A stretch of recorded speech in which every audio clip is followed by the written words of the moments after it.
Homeseek.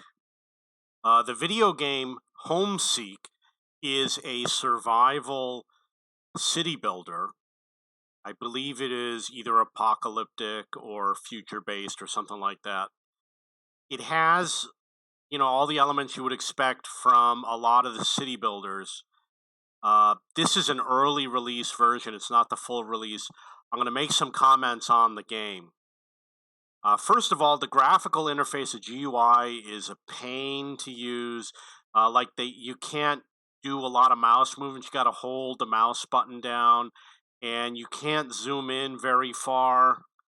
You're mostly going to have to use the keyboard. The map is not very big. Very small map. Maybe I would call it a small to medium-sized map. This is the center of town. Right about over here. And yeah, see, it's a small map. It doesn't mean the game's not good. One thing that I noticed about the game is that everything has to be done manually. For example, you build a building, you have to manually assign the workers to the building. You build a warehouse, you have to manually assign the buildings that are going to use that warehouse. Over here you have berry bushes for food, and I had to manually make the link to the food storage. So when I was building buildings and nothing was happening, I didn't understand why. It was because I had not assigned anyone. Some of these icons don't make sense, and for example, let's say you have to link a building. In the tooltip it says press the plus sign. It took me a while to find where the plus sign was. So it wasn't like really obvious. Some of the icons don't make sense. And it doesn't show you what future buildings are going to be. It only shows you buildings that you already unlocked. You have to research future buildings. So there is a tech tree. There's something called an expedition, which allows you to go outside of the map. I don't remember what the expedition is for. It says over here to explore the mudlands.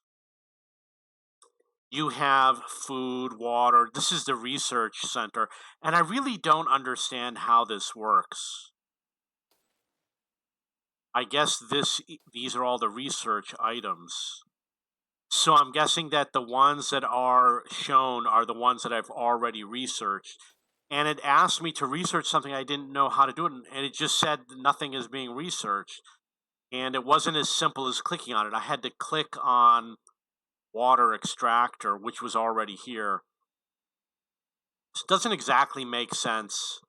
And for example, you've got this thing over here. It says progress and growth. What do you think it means? It sounds like statistics, how you've progressed and how you've grown, but it's not. It's a building. It is for your expedition center and research center. You have resources, you have storage, you have quality of life, which has the houses, and then you have progress and growth. We already looked at technologies.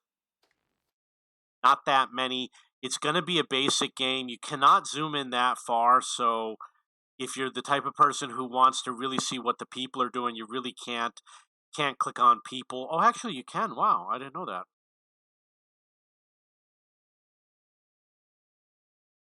Is it the same guy? Oh, yeah, so it's got some icons, and no one's going to know what this icon is or what that icon is. And this is like a happy face, heart, water. It looks like, I'm guessing, food and an eyeball, which means it's rested. They got to work a little bit on that. It's nice that they have everything down. I don't like laying down the houses. The 5 of 5, I believe, means it has 5 workers out of a maximum of 5 workers. I believe in this game, if you want to upgrade a building, you go to the building, and then you'll see a link somewhere that says upgrade. For example, like, what does this arrow mean? Oh, I guess that's an upgrade. And what does this do? I'm afraid to click on it. Destroy building. Why would you put that there? There are scrap piles. So the way they did it is you assign workers. You see like a meter, analog meter, minimum, maximum. You add or subtract, and it's 5 out of 5, and it shows you 0 available. And then I saw this down here. It says workers. What does that mean? Okay, so those are the workers. But why does it have this up arrow? That's an example of how some of the icons are a little confusing.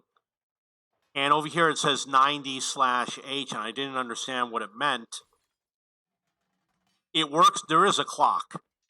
This is the clock down here where it says 8:13. And I believe it's a 24-hour clock, which means that when it wraps around, it's going to go to 00, and it's going to continue. I was concerned. When I saw this, I thought it meant how much time until the game ends or something. So the text is a little bit small, difficult to read. I'm going to show you an example of putting a building down. This is what it looks like. It highlights green when you can place it. You have to have a buffer between buildings, which is the width of what you see. The buildings, I'm guessing they're built instantly, but I'm not sure. We're going to find out. It says under construction. And you'll notice that there was something about a farm over here, but I really don't know yet what that means. But it does highlight a piece of land that has some special meaning. Got expeditions over here. Game's a little slow. Well, so maybe this is our town, and we've got other towns around here. Okay, so it's not such a bad idea to split up towns like that. It normally improves game performance, but now we've got an issue. Okay, so that's how you get back home. So maybe you'll like the game. I don't think it's going to be as good as a game like Banished or Kingdoms and Castles or other city builders. There's a lot of city builders out there. Some of them are very good. I haven't played them all. There was one called News Cycle, which I liked better than this. In terms of price, it's not a $50 game. I don't know if I would spend $30. I would not spend $30 on this game. Right now, as it is with the features I've seen, it's going to be under $20. And with all the other city builders, you really strongly got to consider some of the other types of medieval city builder type games, which also include Cities XL, City Skylines, etc. And there is no, as far as I know, there's no war component. There's no military. I haven't seen any mention of it. So it's not going to be like Age of Empires. It's not going to be like a real-time strategy multiplayer game or anything like that. And I normally would like to play these games, but I'm a little bit frustrated with the game, and I don't think I'm going to play very much longer. I don't like the fact that I have to go. You can't really build anything in the beginning, and you got to research everything, and you only can make enough water for your population. It does have people that come along to ask to join your town, your settlement, and there's a little bit of a storyline. I don't know what the 000 out of 24 is. Now I know it's citizens. Tells you about how much food you need. Okay, so not a big fan of this game. Obviously, when it comes out, take a look at it again. Maybe it'll be a little bit different. Always read the reviews before you purchase a game, even if the game looks really good, because if a lot of people buy it and they've got problems with it, heed their warnings. Okay, so this game, again, is called Homeseek. I might put a little bit of information in my discussion forum at cheapbooks.cc under the video game section under City Builder. If you have any questions or comments, I am also the owner of cheapbooks.com, which is a website for searching for books and textbooks. If you have any questions or comments, please post below.